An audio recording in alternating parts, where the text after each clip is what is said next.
미국에서 뵐 분을 새생명교회에서 미리 뵙습니다.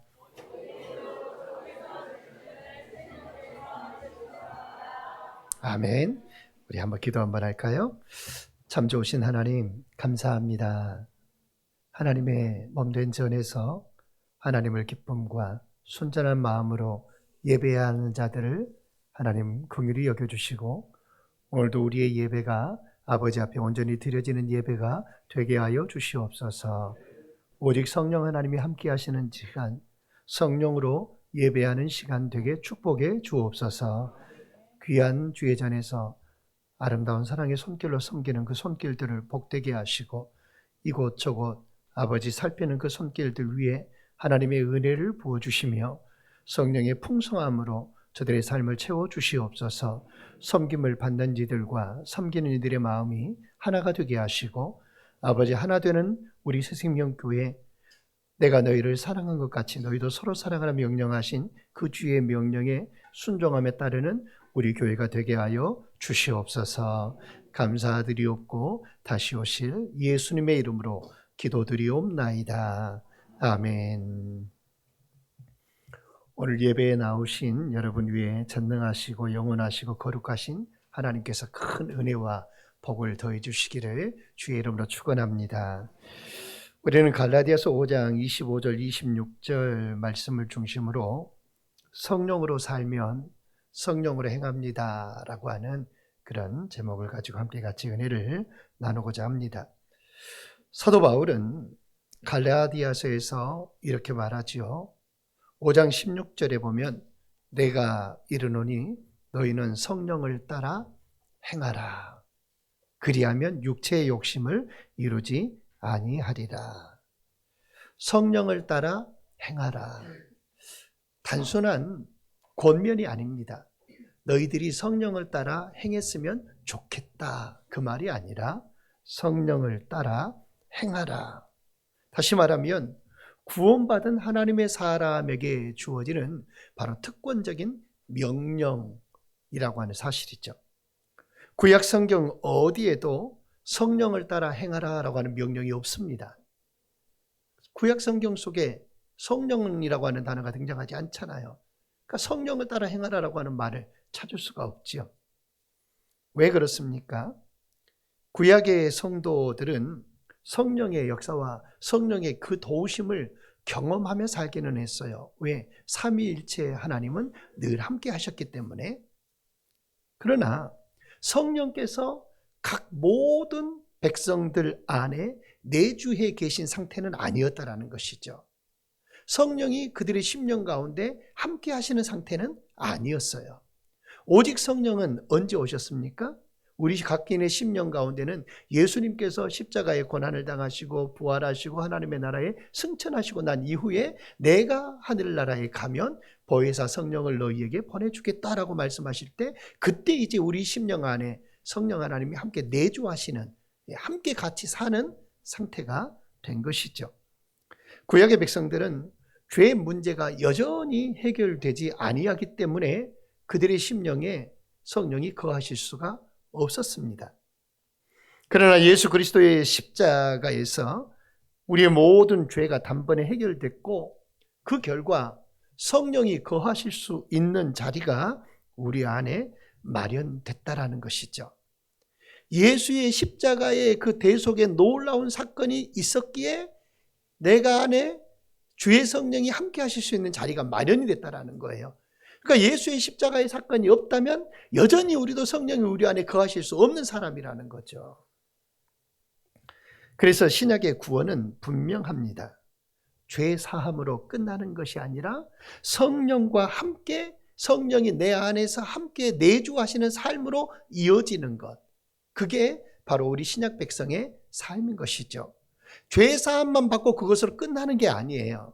죄 용서받고 그것으로 모든 게 다 해결된 게 아니에요. 이제는 성령을 따라 성령과 함께 살아야 된다는 것이죠. 그것이 우리의 삶입니다. 사랑하는 여러분, 우리는 이미 성령으로 사는 사람들입니다. 옆에 계신 분에게 인사 한번 할까요? 당신은 성령으로 사는 사람입니다. 아멘. 우리는 성령님이 내주하시는 사람이어서 성령으로 사는 사람인 것입니다.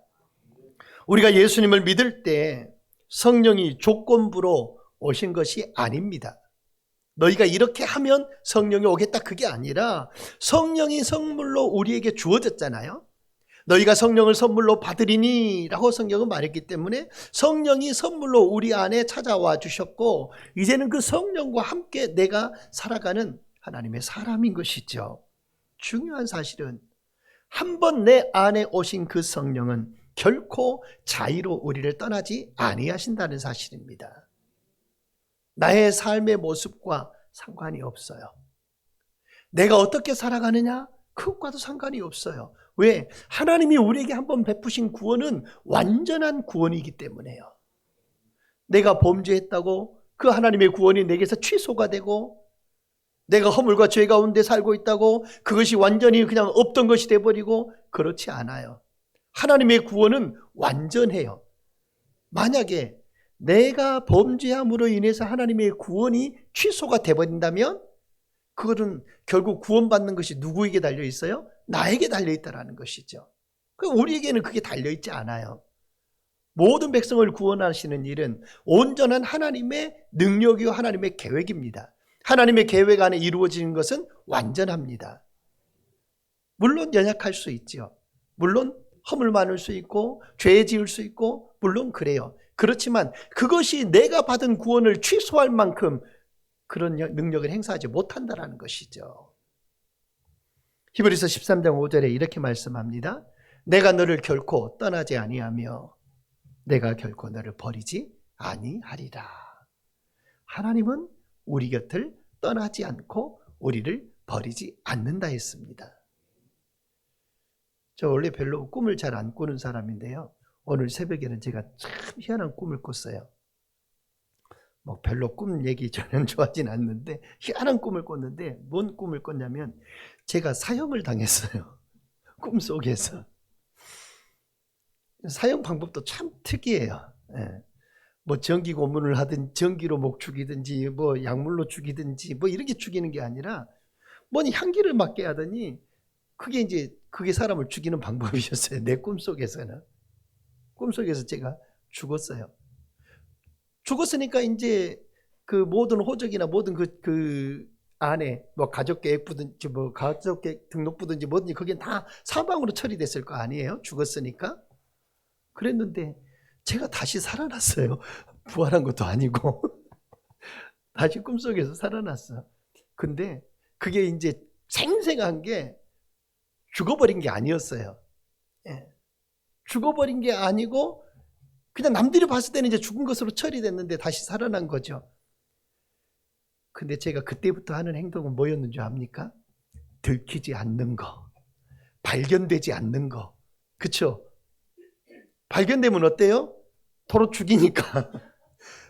발견되면 다시 죽이니까 그때부터는 내가 발견되지 않는 거예요. 근데 발견되지 않아야 되는데 이렇게는 살 수가 없잖아요. 내가 살아갈 수가 없어요. 그래서 나를 죽였던 사람들에게 조용히 어떻게 찾아갔어요. 찾아가가지고 내 모습을 보였죠. 그랬더니 어떻게 살아났냐는 거예요. 설명할 길이 없잖아요. 그랬는데 그때부터 그 사람들은 무슨 계획을 세우냐? 나를 어떻게 다시 죽일까? 그 계획을 세운 거예요. 왜? 이미 모든 정리가 다 됐기 때문에 다시 죽일 계획을 세우는 거예요. 근데 저는 이제 그때부터 무슨 궁리를 해요? 살 궁리만을 해요. 나를 살려달라고. 지금 막 실제 있었던 일 얘기하는 거 아닙니다. 살려달라고, 나 좀 살려달라고. 정말 살려만 주면 내가 죽은 듯이 살겠다고, 내가 나타나지 않겠다고. 그러면서 꿈을 깼는데 분명히 꿈에서 깨면서 이건 실제가 아니야. 그러면서 깼는데 무슨 깨달음을 얻어야 할까? 생각하다가 오늘 말씀이 이렇게 자꾸 생각이 들은 거예요. 성령으로 우리가 다시 살았으면 성령을 따라 행하며 살아야지. 다시 한번 생각해 보니까 내가 예수 그리스도의 그 십자가의 대속의 은혜 가운데서 이미 나는 죽어버린 사람인데 한 번 죽어버렸는데 내가 다시 드러나도 그렇게 살면 안 되는구나, 그 생각이 들어요. 그걸 하나님이 주시는 것이 아닌가. 드러나는 순간 어때요? 내가 드러나고 내가 나타나는 순간 다시 죽는 거예요. 그러니까 그리스도 예수의 사람은 한 번 죽었으면 다시 내가 살아서는 안 된다는 거죠. 그때부터는 누가 살아야 해요? 그리스도 예수가 내 안에 살아야 한다는 것입니다. 사랑하는 여러분, 하나님의 이 약속은 성령 안에서 우리에게 계속 성취되고 있습니다. 내가 너를 결코 떠나지 아니하며 내가 결코 너를 버리지 아니하리라. 계속해서 성취되고 이루어지는 일이죠.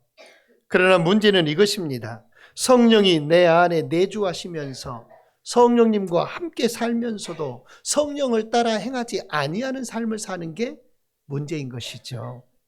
여러분, 이런 긴장감 속에서 오늘 이 권면의 말씀이 우리에게 주어지고 있다는 거예요.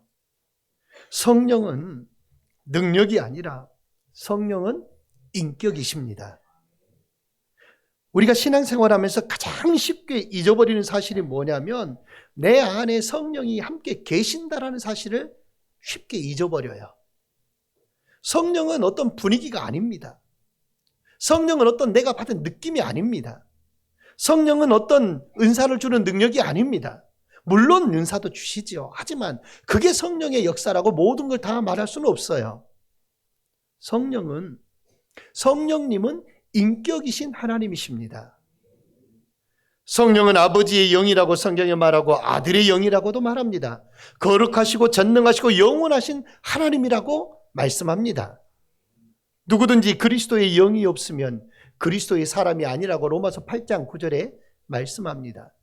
그리스도의 영이 성령이신데 그 성령이 없는 사람이 어떻게 그리스도인일 수 있냐라는 거죠. 성령은 우리 삶의 주변에 계신 분이 아니요, 저와 여러분의 삶의 중심에 계신 분인 줄 믿으시기를 바랍니다. 그러면 우리 실제의 삶은 어떠하냐라는 거예요. 나의 실제의 삶은 어떠한가? 교회 안에서는 성령을 의식합니다. 예배에 나오면 성령님이 함께 하신다는 사실을 인지합니다. 그러나 집에 돌아가면, 직장에 가면 과연 성령 하나님이 나와 함께 하신다는 사실을 늘 의식하고 인지하며 살고 있느냐라는 것이죠. 말을 할 때, 무언가를 결정할 때, 내 안에 감정이 차오를 때 성령께 물으십니까? 성령께 묻고 행하십니까? 우리는 성령이 계신다는 사실을 고백하면서도 성령님이 함께 내 삶에서 살아가신다는 태도를 우리가 갖지 않을 경우가 많다라는 거예요. 만약에 집에 손님이 와 있어요. 장로님이 사택에 오셨어요. 그런데 사택에 오셨는데 제가 장로님 오셨어요? 그러면서 인사하고 장로님 잠깐만 여기 앉아 계세요 하면서 내가 내 일만 계속하고 있다면 우리 장로님 마음속에는 무슨 생각이 드실까요? 내가 오늘 잘못 왔나? 또 내가 못 올 때 왔나? 거기까지만 가면 괜찮아요. 근데 그 다음부터는 무슨 생각이 들까요? 목사님이 왜 나를 무시하나? 그렇지 않겠습니까? 충분히 그럴 수 있잖아요. 성령님이 내 안에 찾아와 계시고 내 안에 내주하고 계시는데 그 성령님을 전혀 성령님과 상관없이 내가 내 삶을 살아가고 내 마음대로 말하고 내 마음대로 행동하고 모든 것들이 내 뜻대로라면 과연 성령님이 내 안에서 무슨 생각을 하실까? 충분히 그럴 수 있죠. 그러면 성령은 성경 속에 보면 근심하신다라고 말씀합니다. 사랑하는 여러분, 우리가 혹여 성령님을 그렇게 대하고 있지는 아니한지 오늘 우리 자신의 삶과 돌아보기를 원합니다. 예배 때만 잠깐, 기도할 때만 잠깐, 그리고 일상생활 속에서는 전혀 성령님을 의식하지 아니하는 그러한 삶의 태도, 여러분 그것은 인격적인 신앙이 결코 아니라는 것입니다.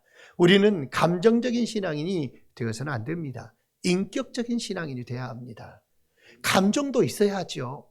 뜨거움도 있어야 되고 열정도 있어야 되고 그런 것도 있어야 해요. 하지만 그것보다 먼저 가장 우선된 것은 인격적인 신앙인이 되어야 합니다. 인격이 갖추어지지 않으면 안 된다는 거예요. 성령은 우리 삶의 손님이 아니라 주인이십니다. 성령님을 모시고 산다라고 하는 건 문제가 생겼을 때만 성령님을 찾는 것이 아니라 작은 결정 하나하나 그 순간순간 속에도 성령님께 묻는 삶을 사는 것이죠.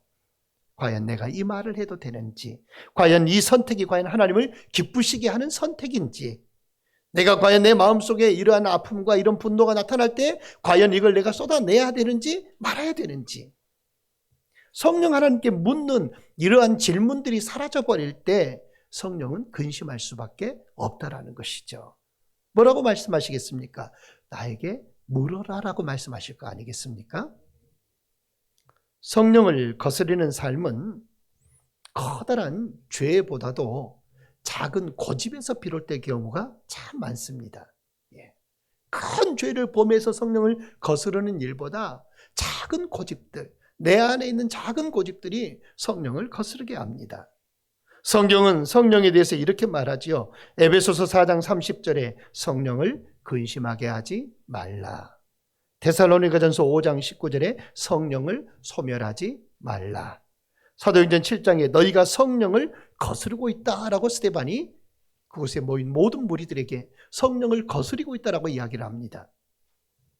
성령을 거스린다라고 하는 것은 큰 범죄를 저지를 때만 일어나는 게 아니란 사실이에요. 오히려 이런 순간들에 일어날 수 있습니다. 내가 하나님의 말씀을 잘 압니다. 내가 하나님의 어떤 상황 속에서 하나님의 말씀이 무엇을 나에게 요구하시는지, 내가 어떻게 살아야 되는지 잘 알아요. 그런데 내가 하나님 이번만은 예외로 하겠습니다라고 하는 그런 삶의 모습, 알지만 그렇게 하지 않겠다는 거예요. 양심이 불편한데 뭐라고 말합니까? 하나님 다들 그렇게 살지 않습니까? 양심에 거스리는 삶, 이걸 내가 하지 않아야 된다는 걸 알면서도 하나님 다들 그렇게 하잖아요. 하나님 다들 그렇게 행동하잖아요. 세상 사람도 다 그렇게 하고 보통 사람도 그렇게 합니다. 하나님 그러니까 이번만 예외로. 회개해야 할 걸 알면서도 하나님 지금은 너무 내가 바쁩니다 라고 미룰 때, 여러분 성령을 거스린다라고 하는 말의 원뜻이 뭐냐면 밖에서 문을 열려고 하는데, 밖에서 문고리를 잡고 이렇게 문을 열려고 해요. 그런데 안에서 그 문을 꽉 잡고 안 열어주는 거, 이게 바로 성령을 거스린다는 말의 원뜻이에요. 하나님이 우리의 마음을 두드리고 예수 그리스도께서 문을 두드리시는데 왜 두드려요? 성경에 보면 뭐라고 두드려요? 문 열라고. 그렇죠? 문을 열어라. 우리가 어떤 집에 가면 노크를 합니다. 노크를 하면 나왔다고 문 열어달라는 거잖아요. 그런데 안에서 문을 안 열어주고 문을 꼭 잡고 있다라는 거예요. 그게 바로 성령을 거스리는 삶의 태도라고 원어적으로 말하고 있습니다. 성령님은 계속 우리의 문을 두드리시죠. 우리의 마음 문을 두드리십니다. 그런데 문을 부수고 들어오지 않는다는 거예요. 문을 부수고까지 들어오시면 얼마나 좋겠어요, 차라리. 근데 문 부수고 들어오지 않고 어디까지 기다리셔요? 열 때까지 기다리셔요. 그 문에 손잡이를 놓을 때까지 기다리신다는 거예요. 인격적으로 말씀을 통해서, 양심의 책망을 통해서, 사람과 상황과 그리고 그 사건을 통해서, 환경을 통해서 계속해서 성령님은 기다리신다라는 것입니다. 그래서 성도의 삶에는 항상 선택할 수 있는 의지가 있잖아요. 우리에게는 자유의지가 있어요. 선택할 수 있어요. 그 성령님이 두드리실 때 내가 그 문고리를 놓고 문을 열든지, 아니면 내가 여전히 그 문고리를 붙들고 내가 문을 열지 않고 살든지, 그건 우리가 선택할 수 있단 말이죠. 우리가 뭔가 능력이 많아서 선택해요? 아니요. 나의 그 작은 고집이 그렇게 만든다라는 것이죠. 아닙니다. 지금은 싫습니다. 아닙니다. 이건 내가 하고 싶은 대로 하겠습니다. 그렇게 버틴다는 거예요. 그게 성령을 거스르는 사람의 태도인 것입니다. 문고리를 안에서 붙잡고 있는 여러분의 모습이 되지 않기를 주의 이름으로 축원합니다. 우리의 가장 큰 장애물은 환경이 아닙니다. 내가 어떻게 그 성령의 부르심에 반응하냐예요. 우리가 신앙생활을 하면서 가장 많이 착각하는 것이 무엇인가요? 하나님, 환경이 너무 어렵습니다. 너무 힘듭니다. 때로는 사람이 나를 힘들게 합니다. 이런 생각들이죠. 그러나 가장 큰 장애물은 언제나 나 자신인 것입니다. 내 죄성, 내 욕심, 내 고집, 내 자아. 결국 이것이 내가 문제가 되는 것이에요. 성령은 우리를 그리스도의 형상으로 빚어가시려고 하는데 우리는 계속해서 빚어가시려고 하는 그것에 브레이크를 걸고 있다는 것이죠. 내가 브레이크를 걸어요. 흙 한 덩이를 그 물레 위에다 얹어놓고 그대로 해서 그릇을 만들 수 있나요? 아니에요.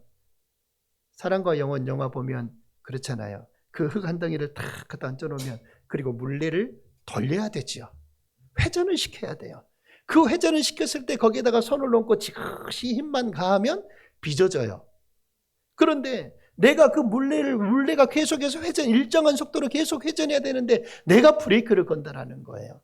성령은 나를 계속 그렇게 빚어 가시려고 하는데 하나님의 형상으로 만들어 가시려고 하는데 우리가 자꾸 브레이크를 건다라는 거예요. 여러분, 환경이 어렵지 않은 사람 단 한 사람도 없습니다. 모두 다 저마다 다 환경을 자기에게 주어진 환경 속에서 생각하기 때문에 살아가기 때문에 그러나 성령님은 환경을 즉시 바꾸시는 것보다 우리의 반응을 바꾸기를 원하셔요. 동일한 환경 속에서 너의 반응이 바뀌기를 원한다라는 것이죠. 물론 하나님이 역사하면 환경이 한순식간에 바뀌어버릴 수도 있어요. 그런데 하나님은 그것보다 내 마음 바꾸는 걸 더 원하신다는 것입니다. 똑같은 상황에서 육체는 상처를 받고 성령은 나를 돌아보게 만듭니다. 같은 상황 속에서 육체는 분노하게 만들고 성령은 인내하게 만듭니다.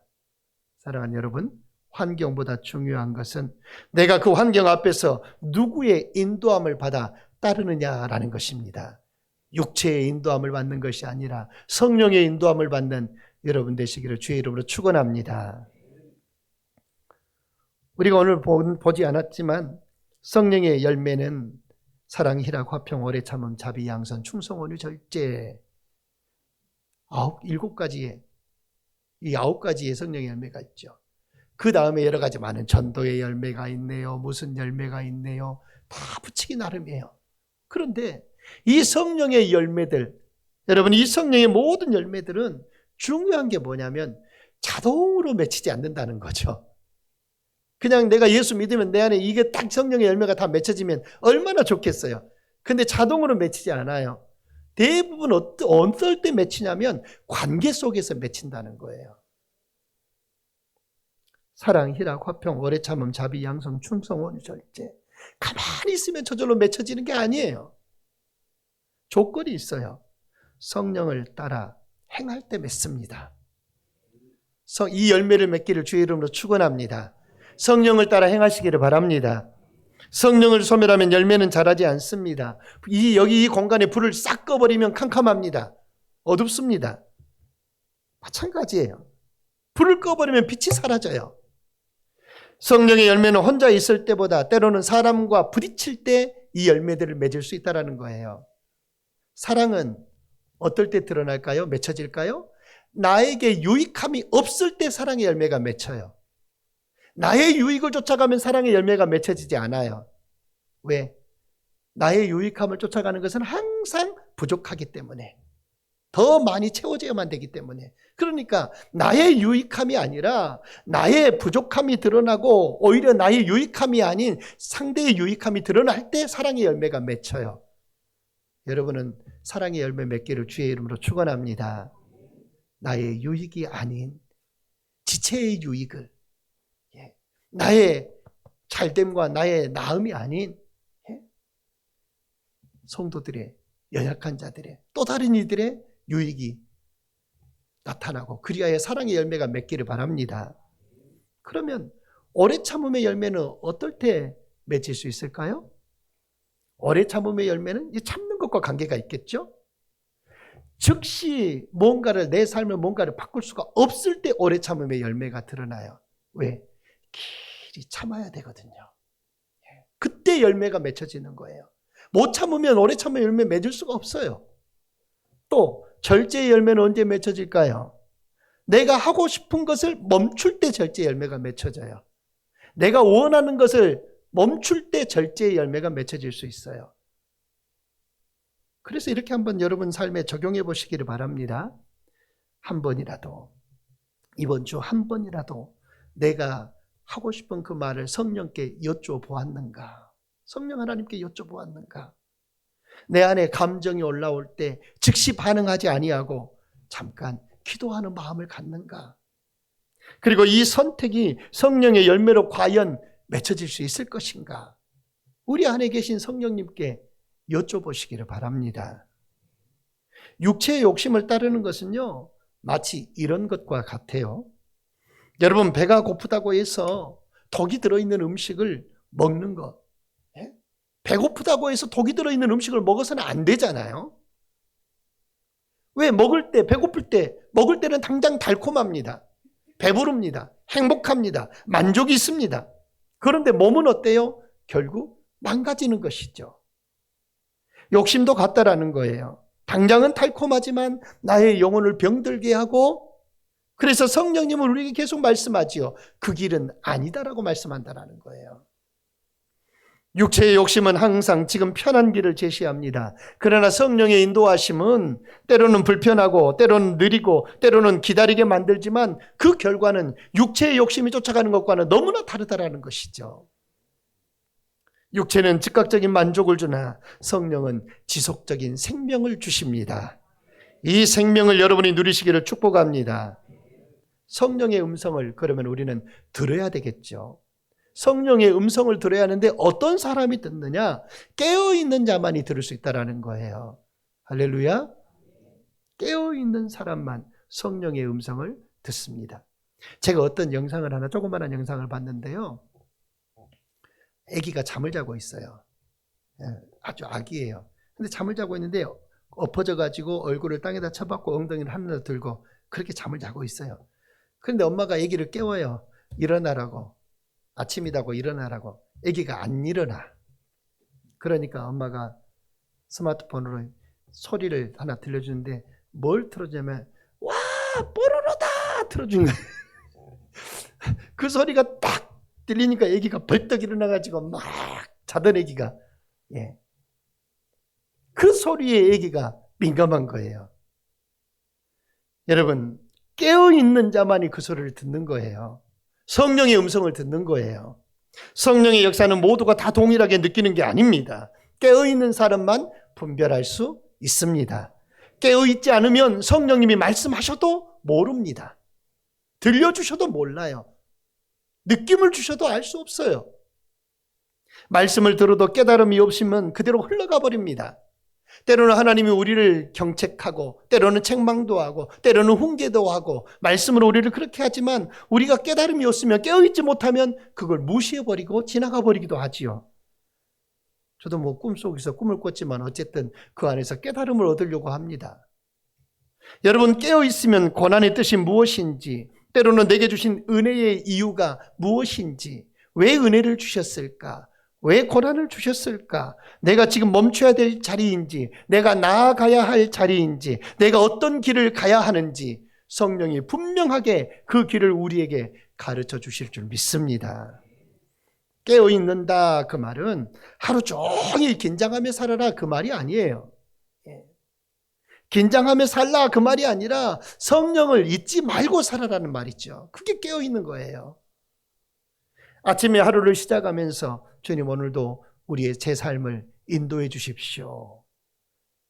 혹여 우리가 말할 때에 어느 누군가와 미팅이 잡혀 있을 때 이야기할 때 성령 하나님 혹여 이 나와 나누는 이 말이 상처가 되지 않게 해달라고, 그의 마음을 다스려 달라고 함께 같이 기도하고, 어떤 결정들을 행할 때 성령님 이걸 결정하면 하나님이 기뻐하실까요?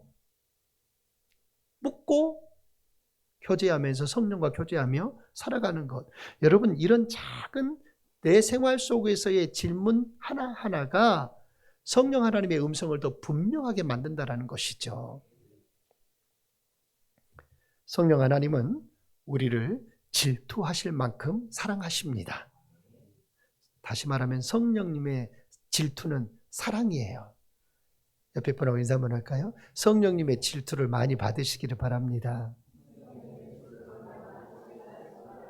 여러분, 질투는 누구에게 하나요? 사랑하는 사람에게 하는 거예요. 질투는. 예. 질투는 사랑하니까 하는 거예요. 사랑하지 않으면 질투하지 않아요. 그냥 외면하지, 무시하지. 예? 관심과 사랑 안에 있기에 질투하는 거예요. 성령님이 바로 우리를 그렇게 질투하시는 하나님이셔요. 왜? 너는 나와 관계 속에서 계속 살아야 된다는 거죠. 야고보서 4장 3절에 이렇게 말합니다. 하나님이 우리 속에 거하신 성령이 시기하기까지 사모하신다. 성령님이 시기하신대요. 성령은 우리를 뜨겁게 사랑하십니다. 그래서 우리 마음이 세상으로 기울어질 때 질투하십니다. 그러나 성령 하나님의 질투는 나를 파괴시키고 나를 무너뜨리고 하는 질투가 아니라 회복을 위한 사랑의 질투입니다. 그러니까 성령님이 우리에게 깨달음을 주실 때에 우리는 나를 얼마나 사랑하시는지 그 사실을 깨닫고 성령의 그 사랑 안에 들어와 살아야 합니다. 성령님의 질투는 나의 자유로움을 빼앗기 위한 것이 아니요 우리의 마음을 되찾기 위한 사랑입니다. 우리가 세상으로 기울어질 때 성령은 조용히 말씀하시겠죠. 뭐라고? 네가 가는 그 길은 네가 살 수 없는 길이라고. 나의 길을 따르라고 부르실 것입니다. 그러면 성령을 따라 행하는 삶의 결말은 어떨까요? 반드시 육체의 욕심을 따라 쫓아가는 삶과는 너무나 다르다는 사실이죠. 여러분, 성령을 따라 행하는 길은 오늘은 힘들 수 있습니다. 손해보는 것 같을 수도 있습니다. 기다려야 할 수도 있어요. 참아야 될 수도 있어요. 그러나 성령을 따라 행하는 삶은 눈에 띄는 성공보다도 방향이 완전하게 달라지는 삶을 살게 된다는 것이죠. 그 방향은 반드시 어디로 이어지냐면 오늘 성경에 보면 생명으로 이어진다고 말하고 있어요. 영광으로 이어져요. 그 결말이 분명합니다. 영광입니다. 하나님께 영광이요 우리에게는 생명이 주어지는 것이죠. 육체를 따라 심는 자는 썩어질 것을 거두고 성령을 따라 심는 자는 영생을 거두느니라.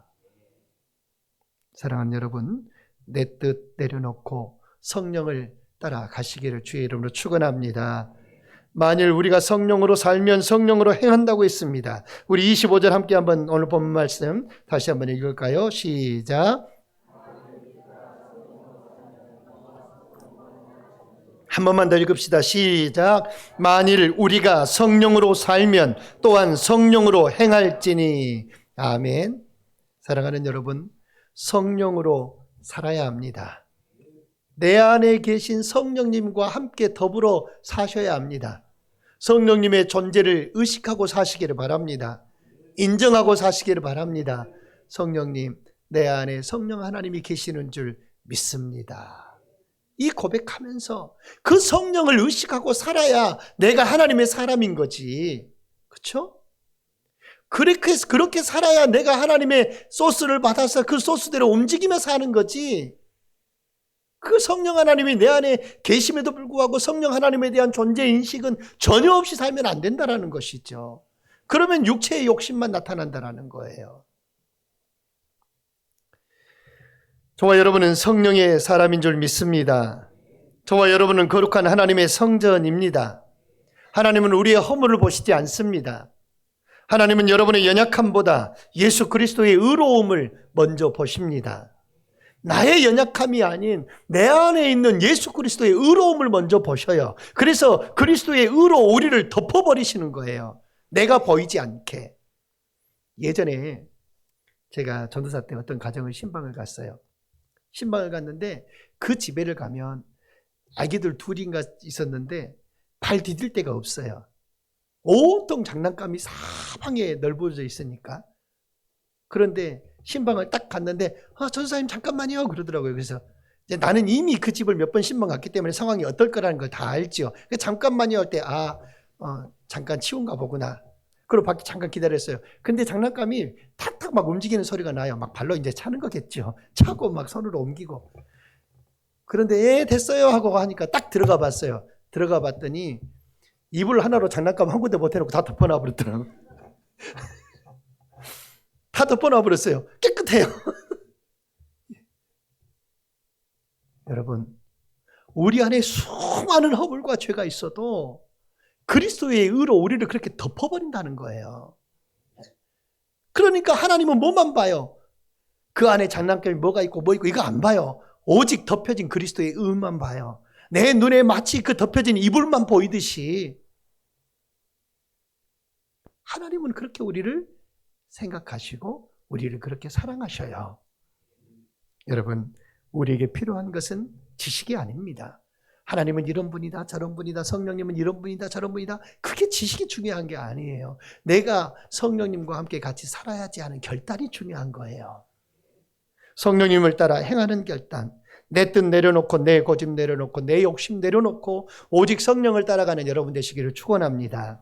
성령의 인도하심에 한 걸음 오늘도 순종하며 나아가시기를 바랍니다. 그러면 우리의 걸음은 밝을 것입니다. 여러분의 미래는 복될 것입니다. 우리는 이미 성령과 함께 살고 있는 사람입니다. 이제 필요한 것은 그 성령님의 손을 놓지 아니하고 살아가는 것입니다. 오늘 여러분의 가정으로 돌아가시면서 이번 한 주를 이렇게 시작해 보시기를 바랍니다. 성령님, 오늘 이 하루 제가 무엇을 놓아야 할까요? 그리고 어디에 순종해야 할까요? 여러분의 그 작은 순종의 삶 위에 성령의 아름다운 열매가 반드시 맺게 될 줄 믿습니다. 성령으로 살며 성령으로 행하는 복된 삶을 사는 우리 모든 새생명 가족들 다 되시기를 예수님의 이름으로 간절히 축원합니다. 기도하겠습니다. 하나님 아버지 감사합니다. 이 복된 시간에 우리에게 찾아오신 성령님, 그 성령님의 일하심을 우리가 거역하지 아니하고 근심케 하지 아니하고 소멸하지 아니하고 성령 하나님을 슬프게 하지 아니하고 순종하며 따라 행하는 삶이 얼마나 귀한 결과를 이룰 것인지 오늘 말씀을 통해 나누었습니다. 우리가 늘 성령을 따라 행하게 하여 주옵소서. 내 육신의 욕심과 내 뜻은 십자가에 못 박혔음을 고백하게 하시고 성령을 따라 살게 하여 주옵소서. 그래서 우리의 삶이 더 아름다워지고 더 주님께 영광이 되고 아름다운 열매를 통해서 세상을 향해 하나님의 사심을 증거할 수 있는 복된 삶이 되게 하여 주옵소서. 한 주간 동안도 성령을 따라 행하다가 우리의 삶에서 만난 하나님의 일하심의 증거를 가지고 다음 주일 모여 함께 나누며 감사하며 찬송하며 예배할 수 있는 모든 성도들이 되게 하여 주시옵소서. 다시 오실 예수님의 이름으로 간절히 기도드리옵나이다. 아멘.